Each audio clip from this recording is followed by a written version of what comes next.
జై శ్రీమన్నారాయణ. ఏడుకొండల వెంకటరమణ గోవింద గోవింద. ఈరోజు నారదుడు శ్రీగా మారాడు. ఎలా మారాడు, ఎందుకు మారాడు అనేది నేను మీకు చెప్పదలుచుకున్నాను. ఇప్పుడు చూడండి. ఒకరోజు నారదుడు వ్యాస మహర్షితో కూర్చొని వాళ్ళిద్దరు సంభాషించుకుంటున్నారు. ఇద్దరు మహానుభావులు. నారదుడు వ్యాస మహర్షితో ఇలా అంది, అతి మనోహరమైన శ్వేత దీపంలో ఉంటున్న నారాయణుడు దర్శించడానికి ఒకప్పుడు నేను వెళ్ళాను. సప్త స్వరాలను సామవేద గానం చేస్తూ వీణ మృగించుకుంటూ వెళ్ళాను.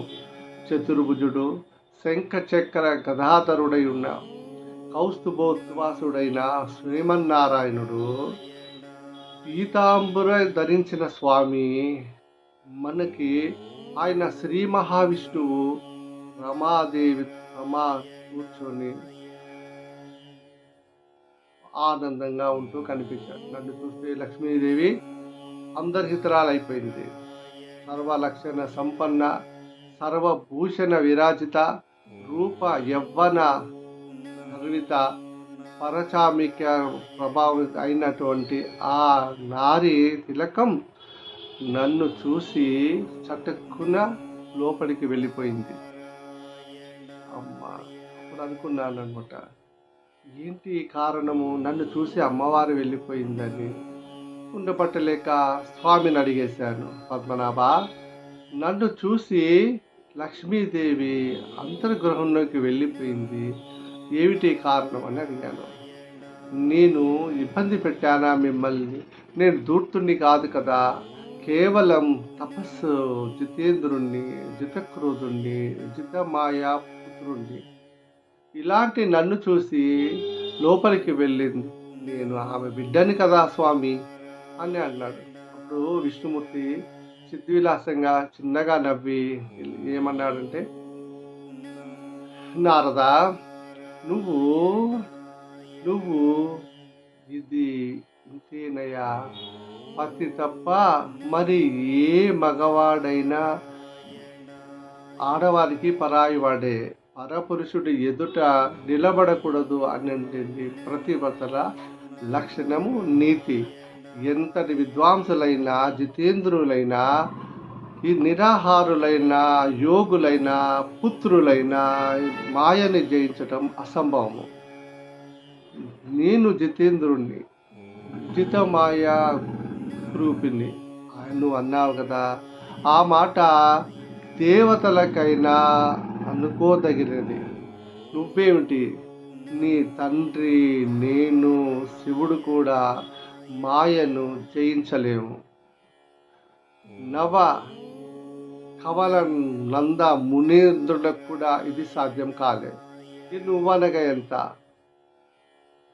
దేవ మానవ పురుషులు ఏ రూపాన్ని, ఏ శరీరాన్ని ధరించినప్పటికీ అది మాయను జయించలేవు. నువ్వు త్రిగుణాత్మక శరీరములో ఇమిడిన తరువాత మాయను ఎవరు కానీ ఎలా జయించలేరు, అసంభవము. కాలమే మాయా స్వరూపము. అది రూపరహితమైనది, రూపాలను ధరింపజేస్తుంది. విద్వాంసుడైన, మూర్ఖుడైన, మధ్యస్థుడైన, శరీరధారి అయిన ప్రతి వాడు మాయాని జయించలేడు. అదే ఈ స్వభావాన్ని బట్టి కర్మను అనుసరించు వికలుని చేస్తూ ఉంటుంది. దాన్ని చేష్టితాలు పరమ దుర్దేహం. నీవు నాకు అందవు. తన గురించి వ్యాస మహర్షితో చెప్తున్న నారదుడు ఇలా అంటుండు, వ్యాస మహర్షి, దేవదేవుడు, జగన్నాథుడు అనిపించుకున్న శ్రీమన్నారాయణుడు ఇలా చెబుతూ ఉంటే నేను చాలా ఆశ్చర్యపోయాను. మాయా విలాసాన్ని సమగ్రంగా తెలుసుకోవాలని అనుకుంటున్నాను. అప్పుడు నారాయణ నుండి ఇలా అడిగాను, వాసుదేవ, సనాతన జగన్నాథ రమాపతి మాయా స్వరూపుడు అంటే ఏమిటి, అది ఎటువంటిది, దాన్ని బలం ఎంత, ఎక్కడ ఉంటుంది, ఆధారం ఏమిటి, ఇదంతా దయచేసి నాకు వివరించమని అడిగాను. ఆ మాయా మహాదేవిని దర్శించాలని ఉంది స్వామి శ్రీనివాస అని అడిగాను అనమాట. అదా చేసే జ్ఞానాన్ని ప్రశ్నించమని అడిగాడు. శ్రీ మహావిష్ణువు ఏమన్నాడంటే, నారదా, ఏం చెప్పమంటావు, ఎంతని చెప్పమంటావు, మాయాదేవి త్రిగుణ స్వరూపం, అఖిలాధార, సర్వజ్ఞాన, సర్వసమ్మత, అజేయ, అనేక రూపాలు, అనేక ఆలోచనలు కలిగి ఉండే చూడాలనుకుంటున్నావు కదా, సరే గరుత్మంతుణ్ణి అధిరోహించు, ఇద్దరం కలిసి వెళదాము. అజితాత్మలు కానీ కనిపించని ఆ మాయా మహాదేవిని నీకు చూపిస్తాను. చూసిన తరువాత విషాదానికి లోనవుతావేమో, మనస్సుని దృఢపరుచుకోవాలి సుమా అని చెప్పి శ్రీమన్నారాయణుడు పద అని చెప్పి నారదుడిని తీసుకొని కలిసి గరుడు మంత్రుడు వెళ్ళారు. వెళ్ళిన తర్వాత ఎక్కడ ఏముందంటే అక్కడికి పోయి అసలు ఆ మాయ దగ్గరికి వెళ్ళిన తర్వాత ఏం చేస్తారు, అక్కడికి వెళ్ళిన తర్వాత ఇద్దరు కలిసి వెళ్ళి చూస్తే ఒక అపురూపమైన అందమైన స్త్రీగా కనిపిస్తుంది. అప్పుడు అసలు నారదుడు చెప్తున్నాడు మనకి, నారదుడు ఏం చెప్పాడు అక్కడ, నారదుడు చెప్తుంటాడు శ్రీమన్నారాయణుడికి, అయ్యా నాకు ఈ మాయ ఒక స్త్రీలాగా కనిపిస్తుంది అని అడుగుతాడనమాట. అంటే మరి మహావిష్ణువుకి ఎలా కనపడుతుంది, అలా ఏం కనిపించట్లేదు, శూన్యంలాగా కనిపిస్తుంది. అప్పుడు అడుగుతాడు, నాకు స్త్రీగా ఎందుకు కనపడుతుంది, మీకు శూన్యంగా ఎందుకు కనపడుతుంది స్వామి అని అంటే, అప్పుడు చెప్తారనమాట, నీ మనసులో ఉన్న ఆలోచనను బట్టి మాయ నిన్ను అనుసరిస్తూ ఉంటుంది. నువ్వు లక్ష్మీదేవిని చూసి స్త్రీ అని ఆ స్త్రీ నన్ను చూసి వెళ్ళిపోయింది అనే ఆలోచనలో నువ్వు ఉన్నావు కాబట్టి అదే ఆలోచనలో మాయ నీకు అలాగే కనపడుతుంది.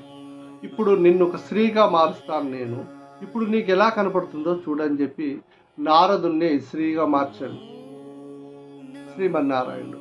అప్పుడు ఆయనకి శూన్యం కనపడతా ఉంటుంది. అయ్యా ఇప్పుడు నాకు శూన్యం కనిపిస్తుంది ఇక్కడ అని అంటాడు. అదే మాయ అంటేనే నీలో ఉన్న ఆలోచనను అనుకరించి నడిచేది.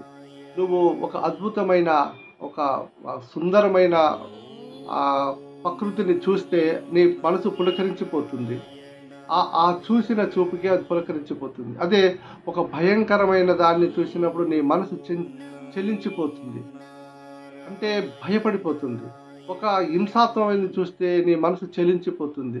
అప్పుడు నీలో ఉన్న పాప, భీతి, కోపము, క్రోధము ఇవన్నీ కూడా కలవలసి ఉన్న నీకు మాయ, నువ్వు చూసిన చూపును బట్టే మాయ నీకు కనిపిస్తూ ఉంటుంది.